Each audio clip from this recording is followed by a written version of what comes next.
मासी, मुझे पापा के साथ जाने था। आपने मुझे क्यों नहीं जाने दिया? रचना ने रोते हुए अपनी मासी सविता से पूछा। तो सविता बोली, बेटा, तुम्हारी परीक्षा होने वाली है ना। छुट्टियां करोगी तो स्कूल में टॉप कैसे आओगी? ये कहते कहते सविता किचन का काम निपटाने में जुट गई। दरअसल ये सवाल रचना पिछले 2 सालों से अपनी मासी से पूछ ही रही थी, लेकिन रचना के इन सवालों का सविता जी के पास सटीक जवाब नहीं था, या शायद वो उसका जवाब देना नहीं चाहती थी। सविता भी जानती थी कि ये उसके सवाल का जवाब नहीं था, इसीलिए वो हमेशा उसके इस सवाल पर नज़र चुरा लेती। कभी कभी तो उसकी आंखें भर आती, एक गहरा दर्द उसके चेहरे पर पसर जाता। तभी सविता जी का बेटा प्रशांत उनका पल्लू पकड़कर हिलाते हुए बोला, मम्मी, खाना कब दोगी? तो सविता जैसे अतीत से बाहर निकलते हुए बोली, हाँ बेटा, अभी लेकर आती हूँ। तब तक तुम रचना को भी बुला बुला लो। पर रचना तो हमेशा की तरह पार्क की उस खाली बेंच पर जा बैठी थी, अपने सवालों के जवाब तलाशने, जहाँ से हमेशा उसे निराशा ही हाथ लगती थी। कल से तो वो और भी दुखी थी। रचना अपने पापा के साथ बस अड्डे तक गई थी। कितने ही सवाल उसके चेहरे पर उभर आए थे। सब अंदर ही अंदर घूमर रहा था, जो बाहर आने को बेताब था। वो अपने पापा से बहुत कुछ कहना चाहती थी, पूछना चाहती थी, पर कुछ न कह पाई। बस सर झुकाए पैरों के नाखूनों से मिट्टी कुदेरती रही। जैसे ही बस आई रचना के पास, पापा ने रचना की तरफ अपराध भाव से देखा। उनकी भी आंखें कोरे सजल हो उठी। रचना चाहती थी कि उसके पापा कुछ दिन और उसके साथ रहते, पर उनके पास छुट्टी नहीं थी। उन्होंने अपना हाथ रचना के सिर पर फिराया और तुरंत बस में बैठ गए। बस और पापा दोनों रचना की आंखों से ओझल होने लगे थे, और उसकी बड़ी बड़ी आंखें दूर तक बस का पीछा करती रही, तब तक जब तक कि पापा और बस दोनों आंखों से ओझल नहीं हो गए। और फिर वही बैठकर रोने लगी। जब प्रशांत रचना को पार्क से बुलाने गया तो उसने देखा कि रचना एक बेंच पर अपने घुटनों के बीच अपना सिर झुकाए बैठी थी और रो रही थी, पर आवाज़ उसके गले में ही घुटकर रह गई थी। प्रशांत बोला, चलो रचना, जल्दी खाना खाते हैं, मम्मी बुला रही है। एक दो बार बुलाने पर तो रचना ने कोई जवाब नहीं दिया, पर जब तीसरी बार और ज़ोर से बोला तब उसने अपना सिर ऊपर उठाया। आंखें लाल होकर सूज गई थी, गालों पर आंसुओं की धारा बहकर सूख गए थे। उसने कहा कि मैं घर नहीं जाऊंगी, तुम चले जाओ जहाँ यहाँ से। अरे यहाँ मत करो, चलो वरना माँ गुस्सा होगी। प्रशांत ने उसे ज़बरदस्ती उठने में उसे कहा तो रचना बोली, भैया सच बताओ, आप जानते हो ना मेरी माँ ने मुझे अपने पास क्यों नहीं रखा। मुझे क्या पता रचना, तुम बस यहाँ से चलो, और मैं कुछ नहीं जानता। नहीं भैया, बताओ ना, आप ही तो कहते हो कि मेरी माँ मुझसे प्यार नहीं करती। हाँ, तेरी माँ मुझे तुझे सड़क से उठाकर लाई थी, इसलिए तुझे प्यार नहीं करती। अब घर चलो चुपचाप। प्रशांत का इतना कहना हुआ कि रचना तनतनाकर खड़ी हुई और जोर से प्रशांत के हाथ को अपने दांतों से काट दिया। वो जोर से चीखा और घर की ओर भागा। उसे देखते ही सविता जी घबरा गई और दौड़ते हुए पूछा, क्या हुआ? इतनी जोर से क्यों हो गई? क्या हो गए? मम्मा, रचना पागल हो गई है। क्या हुआ बेटा? तब तक रचना भी कमरे में दाखिल हो चुकी थी। मासी, मासी, मेरी माँ क्या मुझे सड़क से उठाकर लाई थी? नहीं बेटा, ऐसा नहीं है। मासी, भाई कहता है मेरी माँ सौतेली है और वो मुझे सड़क से उठाकर लाई थी, इसीलिए मुझसे प्यार नहीं करती और मुझे अपने पास नहीं रखती। रचना के इतना बोलते ही सविता जी ने उसे खींचकर अपने सीने से लगा लिया और बोली, नहीं मेरी बच्ची, भैया को क्या पता, वो तो तुमसे चिढ़ता है ना। मैं तुझे ज़्यादा प्यार करती हूँ, इसीलिए तू तो मेरी परी है और भगवान ने मुझे तुझे मेरे लिए ही भेजा है। क्या तुम मुझसे प्यार नहीं करती? क्या मैं तेरी माँ जैसी नहीं हूँ? सविता जी की बात सुनकर रचना बोली, माँ जैसी तो हो मासी, बल्कि उससे भी बढ़कर हो, पर फिर भी मेरी माँ मुझसे प्यार क्यों नहीं करती? पापा मुझे अपने घर क्यों नहीं ले जाते? जैसी सोनी दीदी और विंकी दीदी रहती है मम्मी पापा के साथ। बेटा, तुम चली जाओगी तो प्रशांत को राखी कौन बांधेगा और मेरा इतना ख्याल कौन रखेगा? मैं अकेली रह नहीं पाऊंगी ना, इसीलिए वो तुम्हें नहीं लेकर जाते। अच्छा चलो, ये सब बातें छोड़ो और खाना खाओ। और हाँ बेटा, किसी को यूँ दांत से काटते नहीं हैं। और मैं भैया को भी बहुत डांटूंगी, वो तुमसे ऐसे बात न किया करे। कहते हुए सविता ने रचना को खाना परोस दिया। उस रात रचना को सविता जी ने अपने पास ही सुलाया। दोनों बच्चों को सुलाकर सविता बालकनी तक आ गई और यादों के कटघरे में निकलने की सोच ही रही थी कि तभी रचना के कोमल हाथों ने उसकी उंगली थाम ली। उसने पलटकर देखा, उसकी आंखों में अभी भी वही सवाल था। सविता बेचैन हो उठी। 5 साल पहले सविता बड़े विषम हालातों में रचना को अपने साथ लेकर आई थी। सविता रचना की माँ कविता की बहन है। उसने रचना को अपनी गोद में उठाया और बोली, तू अभी तक सोई नहीं है? मैं तो तुझे सुलाकर आ गई थी।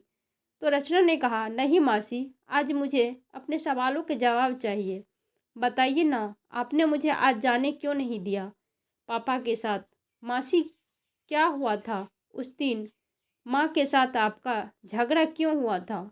माँ ने आपको ऐसा क्यों कहा था कि सब तुम्हारी वजह से हुआ है? तुम ही रखो इसे अपने पास। बताओ ना मासी। सविता भी अभी जैसे थक चुकी थी इन सवालों का बोझ ढोते ढोते। आज नहीं तो कल उसे सच बताना ही पड़ेगा। इसलिए रचना से वो उसके अतीत की दास्तां सुनाने लगी। रचना, ये तब की बात है जब तुम इस दुनिया में नहीं आई थी। तुम्हारी बड़ी बहन सोनी आने वाली थी। तुम्हारी माँ ने फ़ोन करके मुझे बताया था तो बहुत खुश थी, लेकिन जब पहली संतान सोनी का जन्म हुआ तो तुम्हारी माँ का चेहरा उतर गया।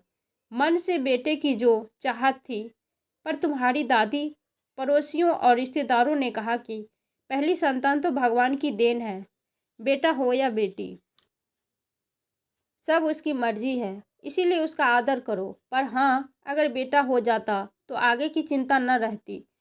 तुम्हारी माँ के होठों की हंसी जैसे आते आते रह जाती और उन्होंने पहली संतान को भगवान की भेंट समझकर उसे स्वीकार कर लिया।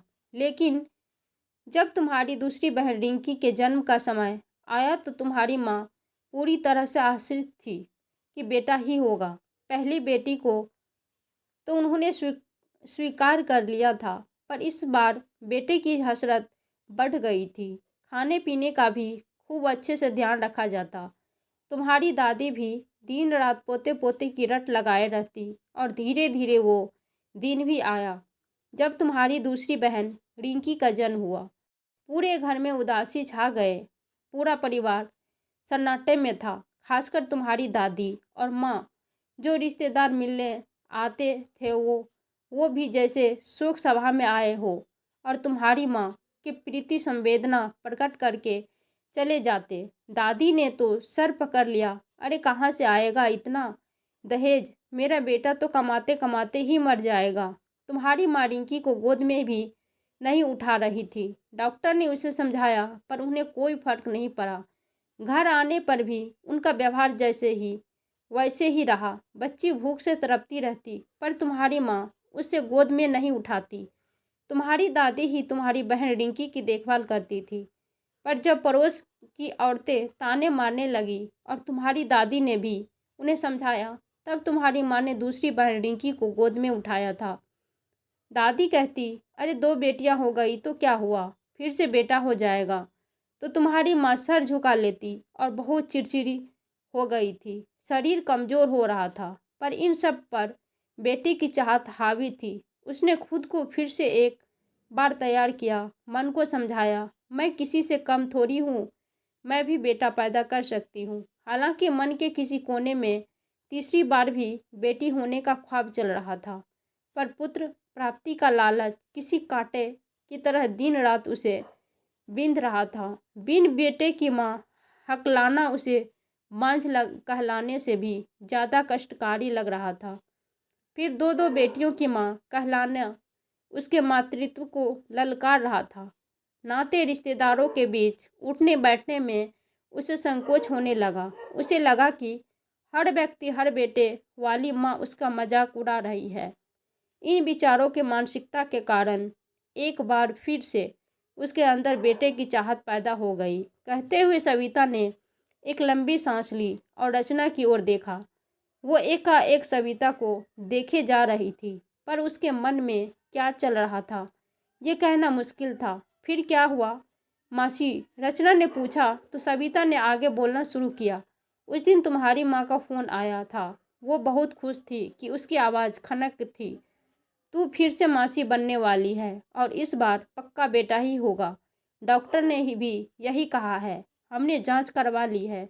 तो सविता ने भी चैन की सांस ली और बोली, बधाई हो दीदी। अच्छा ठीक है माँ, मैं बिजी हूँ, बाद में फ़ोन करती हूँ, कहकर मैंने फ़ोन रख दिया और तुरंत मैंने डॉक्टर को फ़ोन लगाकर धन्यवाद कहा, क्योंकि अगर तुम्हारी माँ को पता चल जाता कि गर्भ में पल रही संतान लड़की है तो वो उसका गर्भपात करवा देती। मुझे बेटा था, इसीलिए वो कहीं ना कहीं वो मुझसे इस तरह भी करने लगी थी। इसलिए मैं कुछ भी कहती तो कविता भड़क जाती कि तुम्हारे तो बेटा हो गया है ना, तो तुम तो ज्ञान पधारोगी ही।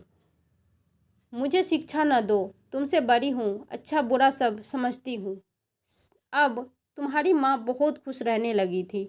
चेहरे का रंग निखरने लगा था। अच्छे खान पान से शरीर में भी जान आ गई थी। बेटे की चाहत में वो डॉक्टर द्वारा बताए गए सभी नियमों का पालन करती। समय से खाना, समय से ताकत की दवाइयाँ लेना। उन्होंने अपने कमरे में बच्चे की कई तस्वीर भी सजा ली थी। तुम्हारी दादी भी बहुत खुश थी। उसने कहा, देखना बहू, इस बार तो बेटा ही होगा। हाँ माँ जी, इस बार तो मेरा भी जी अलग से हो रहा है और दाई भी कह रही है कि अब की बार तो पेट गोल है, बेटा ही होगा। और हाँ अम्मा जी, वो दाई तो नेक की भी कह गई है। तुम्हारी माँ ने खुश होते हुए कहा। तो तुम्हारी दादी जी बोली, हाँ बहू, हाँ सबको नेक देंगे। हमने इतने पाप तो नहीं किए कि पोते का मुंह देखे बिना ही मर जाएंगे। तुम्हारी माँ का ख्याल रखने के लिए दादी ने मुझे बुला लिया। खाने पीने को लेकर दादी शुरू से ही सख्त थी। नारियल पानी, केसर वाला दूध, मेवा, घी और न जाने क्या क्या। ऐसा लगता जैसे पंसारी की दुकान आ गई मेरे ऊपर। सब तैयार कर उन्हें खिलाने की जिम्मेदारी थी।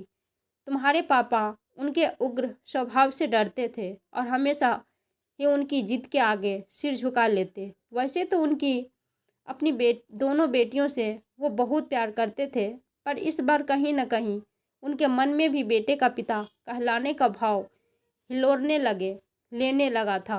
न जाने कितनी ही मिन्नतें थी उनके बेटे को लेकर, लेकिन जब तुम्हारा जन्म हुआ तो तुम्हारी दादी और पापा अस्पताल के गलियारों में चक्कर काट रहे थे। तब डॉक्टर ने आकर कहा कि बच्चा तंदुरुस्त है। तो दादी ने बड़े गर्व से कहा है था, हाँ तो बच्चा तंदुरुस्त क्यों नहीं होगा, हमने बहुत खिलाया पिलाया था हमारी बहू को। थोड़ी देर में बच्चे की रोने की आवाज़ सुनाई दी तो सब उसे टकटकी लगाए खड़े थे। तभी डॉक्टर बाहर आई और बोली, जच्चा और बच्चा दोनों स्वस्थ है। माता जी बधाई हो, लक्ष्मी आई है आपके घर। डॉक्टर के अंतिम वाक्य तुम्हारी दादी के कानों में सुई की तरह चुभ गए। तीसरी बार भी लड़की। तुम्हारे पिता तो बहुत घबरा गए। वो अंदर ही भोग भागे, पर तब तक तुम्हारी माँ को होश नहीं आया था। तीसरी बेटी के सुनकर दाई ने भी नेग नहीं मांगा। नोटों की गड्डियाँ धरी की धरी रह गई। दादी लंबी प्रसव वेदना से गुजरी थी, इसलिए वो कुछ देर के लिए मूर्छित हो गई थी। नर्स ने नवजात बच्ची को नहला धुलाकर सफ़ेद तौलियों में लपेटकर तुम्हारी माँ के पास लिटा दिया। कुछ क्षण में उनकी मूर्छा टूटी। पहले तो पास खड़ी नर्स को देखने लगी, फिर दादी और तुम्हारे पापा के उतरे हुए चेहरे को देखा। वो तुम्हारी दादी के मुंह से सुनना चाह रही थी कि बधाई हो बहू, बेटा हुआ है। वो नर्स से सुनना चाह रही थी कि कहे बधाई हो कविता जी, जो दो बेटी पर आपके बहुत सुंदर चांद सा बेटा हुआ है। बहुत सारा नेग लूँगी, पर ऐसा कुछ भी नहीं हो रहा था। तभी कमर में सन्नाटे को चीरती हुई नर्स की आवाज़ आई, जी अब आप ठीक है? देखिए तो आपकी बिटिया कब से भूखी है, कितनी प्यारी है आपकी बिटिया। ये अप्रत्याशित शब्द कविता के कलेजे को चीर गए। उसे अपने कानों पर विश्वास ही नहीं हुआ कि नर्स ने जो कहा वो सच है कि झूठ। पर सिस्टर, मेरे तो बेटा था, कहते हुए कविता आपसे आप बाहर हो गई। पूरे वार्ड में उसकी चीखें बिखर गई। नर्स ने उनका हाथ न पकड़ा होता तो वो उस नन्ही सी जान को कुछ कर ही जाती। मासी, मुझे रचना ने गोद से सर उठाकर सविता की तरफ देखते हुए पूछा, तो सविता ने पलकें झपका दी। तभी रचना बोली, आगे बताओ ना मासी, फिर क्या हुआ था? फिर क्या हुआ बेटा? तुम्हें लेकर सब घर आ गए, पर तुम तब से ही उनकी आंख का कांटा बन गई। तुम्हारी माँ ने तुम्हें गोद में लेने से साफ मना कर दिया था। तुझे कभी देखती भी नहीं। दूध पिलाना तो बहुत दूर की बात थी। दादी तुझे गाय का दूध पिलाती थी। मैं सोचती थी कि काश ये बेटी मेरी होती, क्योंकि मुझे भी एक बेटी का शौक था।